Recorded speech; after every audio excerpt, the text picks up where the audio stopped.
My name is David Abrams, and I'm running for the 6th Congressional District of Georgia. I really appreciate y'all tuning in. I want to let y'all know that I am a huge supporter of the main man here, Austin Peterson.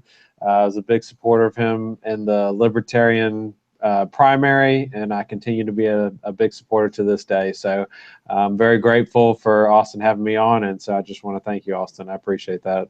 Yeah, thanks a lot for coming on the show, David. It's going to be a really interesting interview today.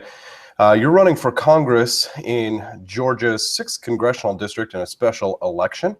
And you threw your name into the hat with a pretty crowded field, it looks like. And it seems like you're kind of like the underdog, a little bit like I was when I was running for my candidacy.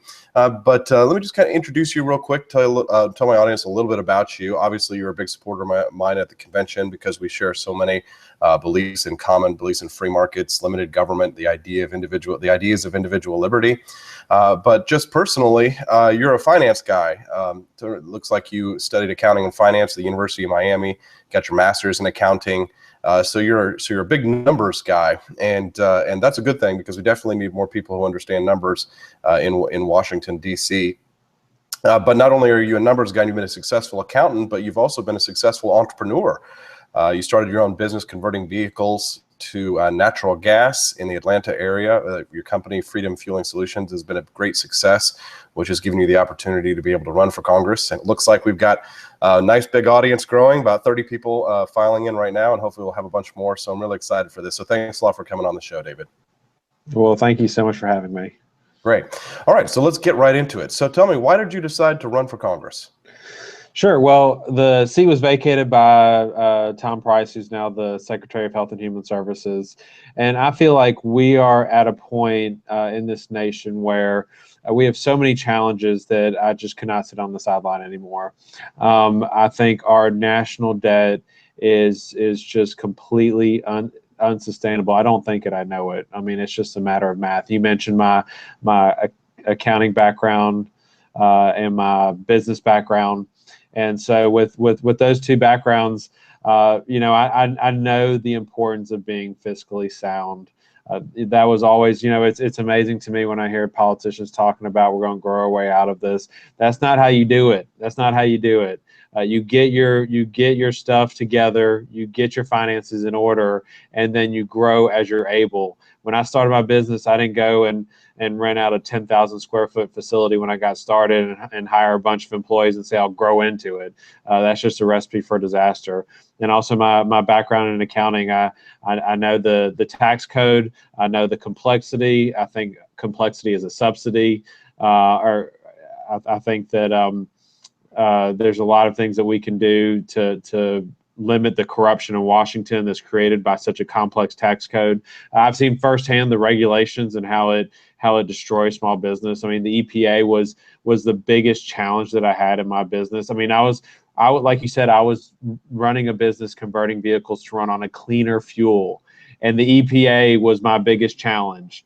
They made it so that a conversion costs $9,000 to $10,000. Now in Europe, which we're supposed to be more free than Europe, it costs about $2,000 or $3,000 because they don't have to deal with the EPA.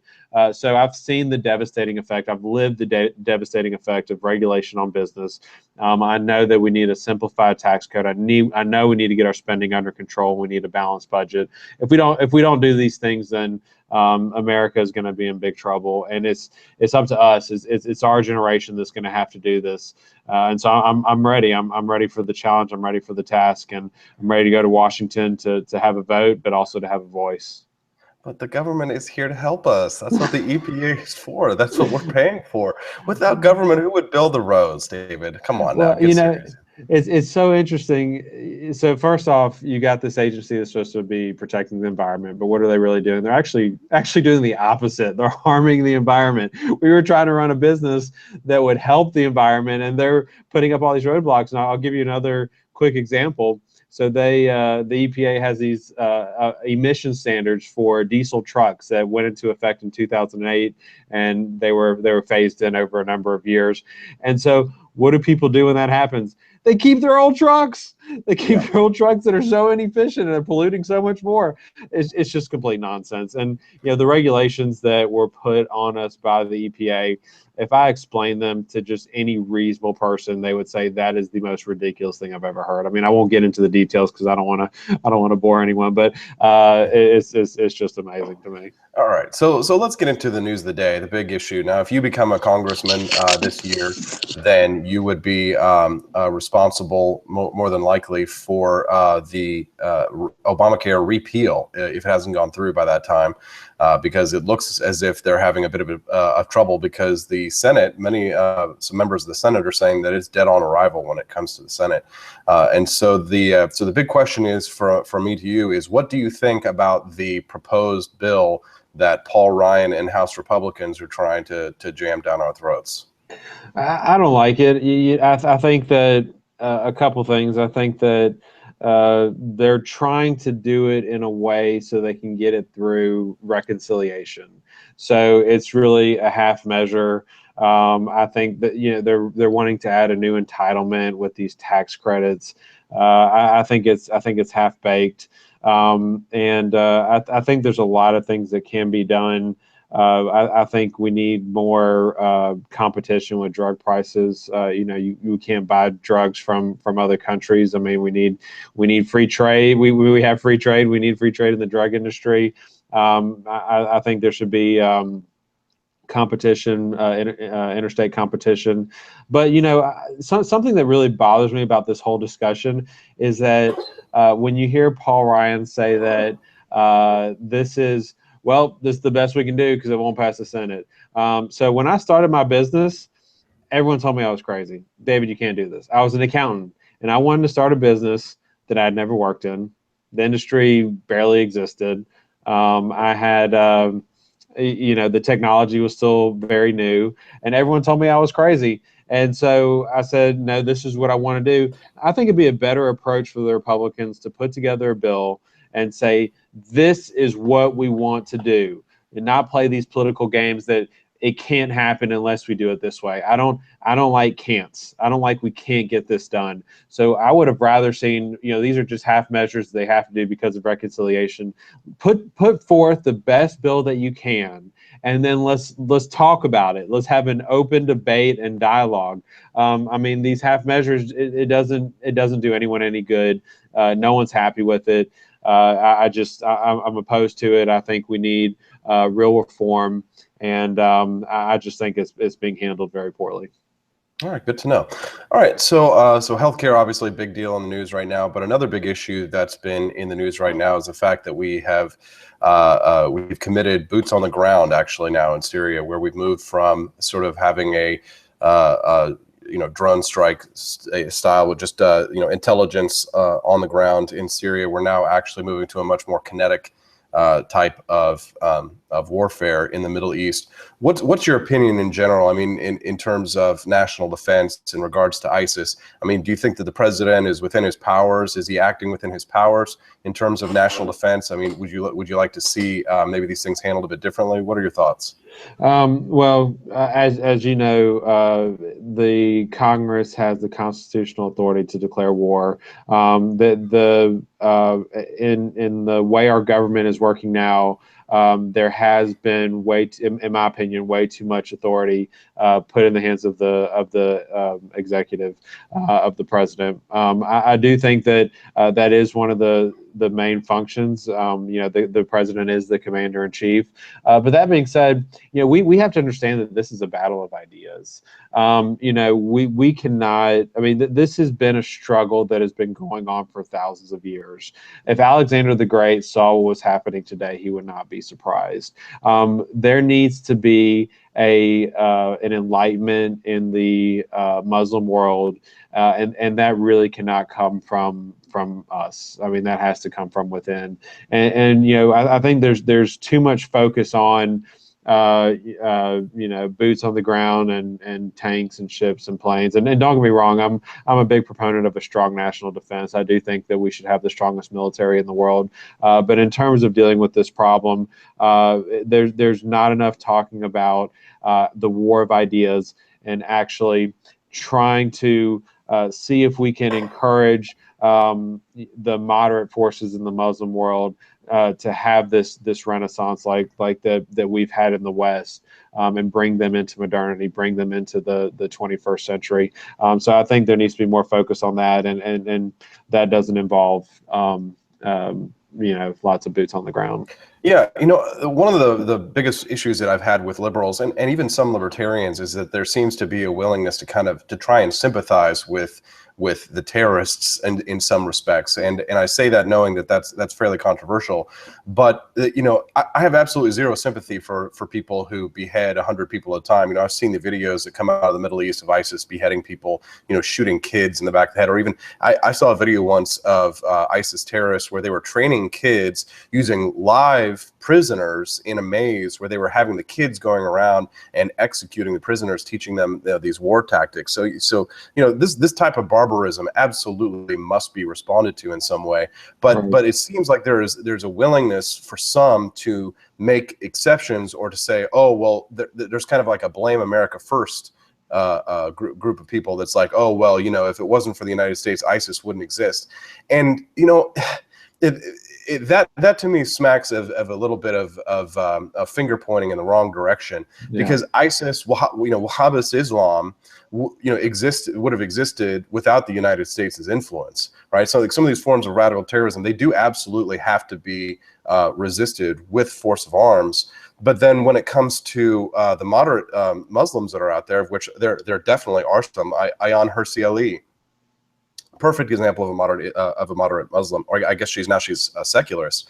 But the liberals hate her, right? And they don't support the moderates, right? They come in and then they support Hezbollah, right? They support the terrorists, right? They support the Palestinian side versus the Israeli side on some of these conflicts, even from a moral perspective, which for me as a libertarian, I just can't jive with. Now, and that gets me in a lot of trouble. But like in terms of how we support the moderates, the thing is that if we don't, as a culture, as a nation, if we don't support the moderates from I'm not talking about an American military standpoint, if we don't support them from what you're talking about, the Enlightenment standpoint, if we don't have more education and supporting the moderate Muslims, then I think we're in a sense we're encouraging radicalism, don't you think? Yeah, we have to show. I think we have to support them morally. We have to show that these ideas are better, that this is the better way for people to live. I absolutely agree with you. And there are some liberals that talk more honestly about this. I think Sam Harris does, Bill Maher does. And Bill Maher, and don't get me wrong, I disagree with them on a lot of things. But it is true that for whatever reason, the left seems to just sweep this under the rug, like it's okay the way that minorities or women or gays are treated in some of these countries.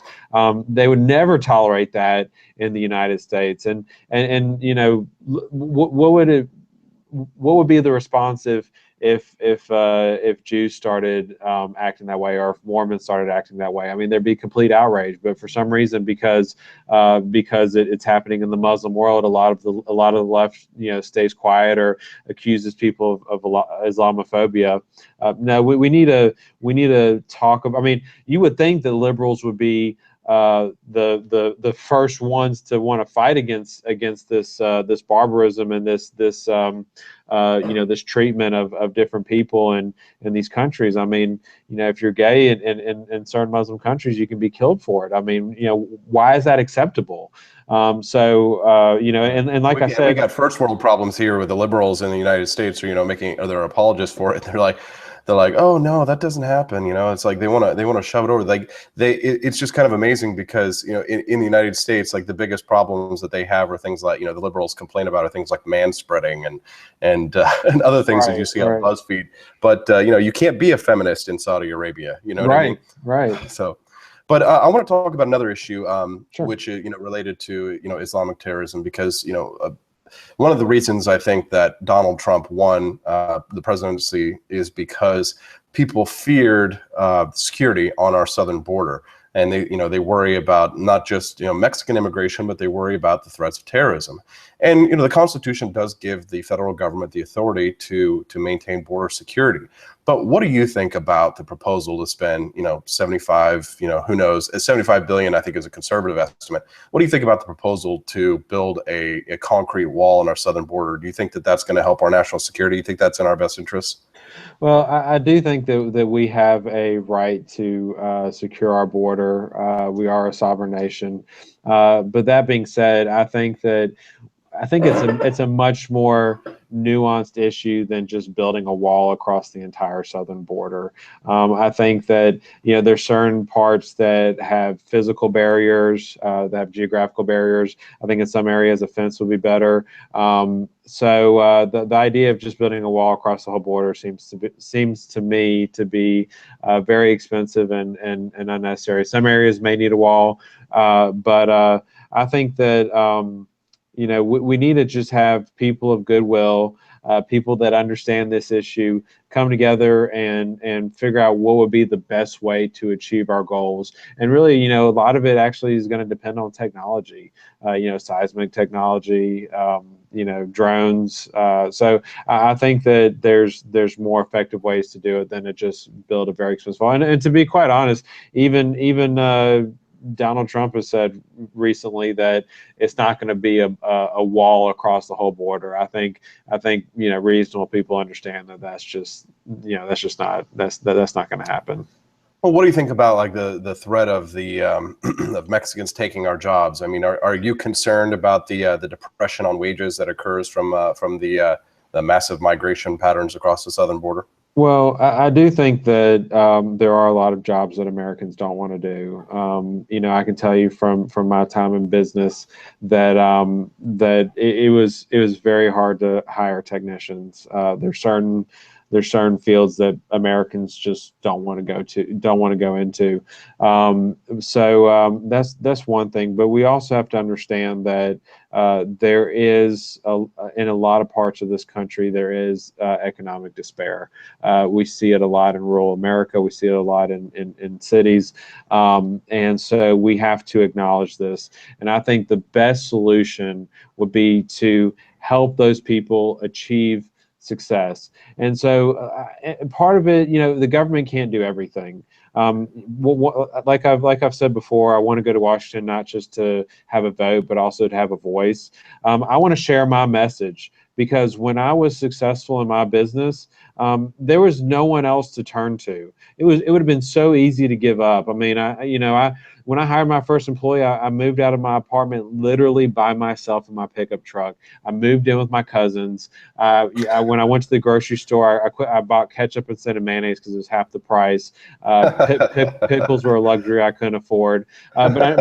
But I never gave up in myself, and I think that's such a huge problem is that people are giving up on the chance that they can make it in America. They feel like the American dream is lost to them, and I think we need leaders to say, something that really bothers me is all politicians, in my opinion, all politicians overpromise and underdeliver. When they say that vote for me and I'll fix your problems and your life will be better, no, vote for me and I can maybe help create conditions where you can make your life better. But we have to take some responsibility and say, I'm going to make my life better. I mean, one of a great example that I think has become on the forefront in this debate is J.D. Vance. I don't know if you read his book, but he talks about growing up in rural America where people thought they didn't have hope, they didn't have a chance, and he joined the Marines and he was able to pay for college, and now he's out in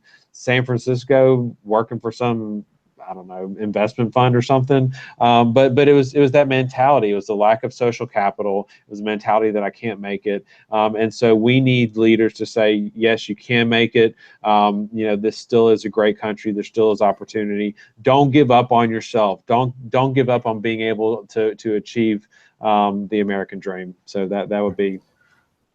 my All right. response. Well, and so most of our audience tonight are pretty big libertarians like myself. They have an issues, and they have interest in some issues that like not a lot of mainstream Republicans are you know, they want to touch. It's one of those like hot button issues. But you know, we've seen the advancement of Attorney General Jeff Sessions, who's coming on, and he's declared that he has every intention to enforce federal drug laws when it comes to marijuana. Even we've seen a lot of these states across the country have legalized it, not just medicinally, but recreationally. What do you think about that kind of rhetoric coming from our new Attorney General? I am a big believer in federalism, and I am so encouraged. I've never heard the left talk so much about federalism. About states' rights, yeah. We've been talking about it forever, but now Yeah. that there's a president they don't like, they say, well, let California do what California wants to do. Right, and they're also talking about gun rights too. They're like, oh yeah, we believe in defending our Second Amendment rights from tyrannical government. It's like, yeah, well, where have you been, bro? Right. So no, That.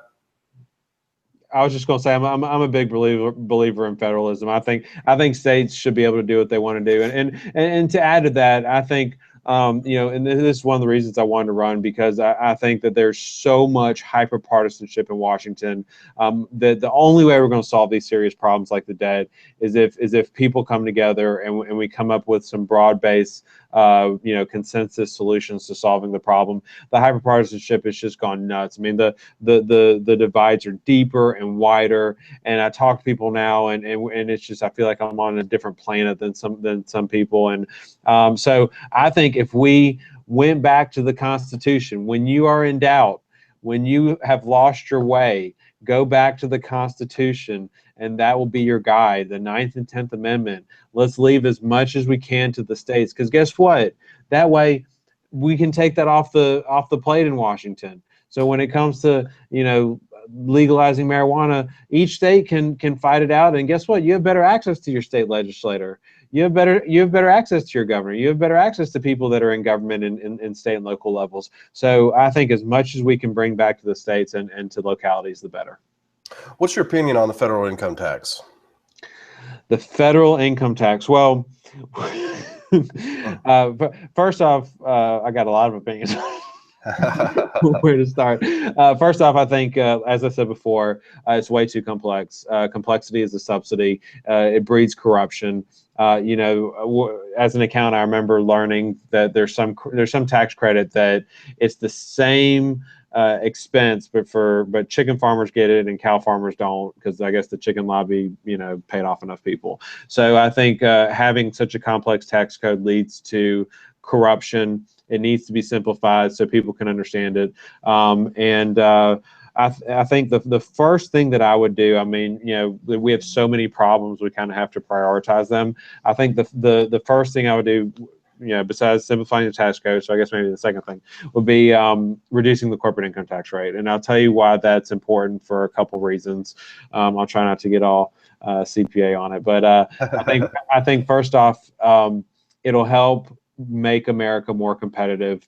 Big businesses will be more encouraged to come to America. We have the highest corporate tax rate of any industrialized country. So I think it'll help from that standpoint, but also, and that's been talked about a lot, but something that hasn't been talked about, most small businesses file as flow-through entities, as pass-through entities, which means they pay taxes on an individual level. So if you're an LLC or you're an S corp, you're paying taxes on an individual level. And as we know, the top tax bracket is about 40%. Add on payroll taxes, you're at 55%. State taxes, whatever, 65%.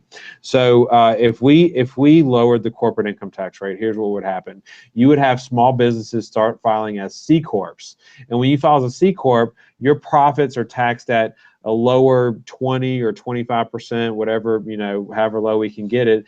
And you're taxed on those profits, and everything else you leave in the business, you grow the business, you hire more people, and you don't have to pay on a personal income tax basis. You only pay personal income tax when you take money out of the business. So I think you see a lot more companies filing as C corps for the low corporate tax rate, leaving money in the business, helping entrepreneurship, helping businesses grow. So that would be my first and second priority when it comes to the tax code. Excellent. All right. Is there anything else you think that our viewers should know about you? Anything else that they should know about me? Well, the state of the election is that it is there's a lot of people running. The person on the it's a Republican district. It's going to go Republican. The leading Republican has about 18%, but I think it's a soft 18%. Most people are undecided. So this election is wide open. It's up for the taking. We would appreciate any support. Go to our Facebook page, Abrams for Congress. Our website is abramsforcongress.com. That's ABROMS. And volunteering, donating, anything you can do to help. We're gonna start a new generation of conservatives in Washington, and we're gonna get this country working right, because if we don't, I don't want to even think about the consequences of that. So. All right, well, David, you've been endorsed by me, so if you end up winning, you better not go in there and raise any taxes, or else there'll be hell to pay, and I'll be one of the people in trouble too. We're not going to raise taxes, and we're gonna balance that budget, and if Congress won't do it, I will be their worst enemy. All right, that sounds good. Well, David Abroms, congratulations on your run. I sure know what it's like. It's a hell of a challenge, and it is all about public service, and it takes not just a lot of money, but it takes boots on the ground. So I'm definitely encouraging all my supporters who are especially in the Georgia area to take an interest in your race. Help get out there and help knock on doors, shake hands, kiss babies. Get out there and do what we can to try and pull out a win for you, because we definitely need another good liberty-leaning Republican in the House of Representatives. David, thanks a lot for coming on the show. Thank you so much, Austin. I enjoyed it. Thank you. Have a good one.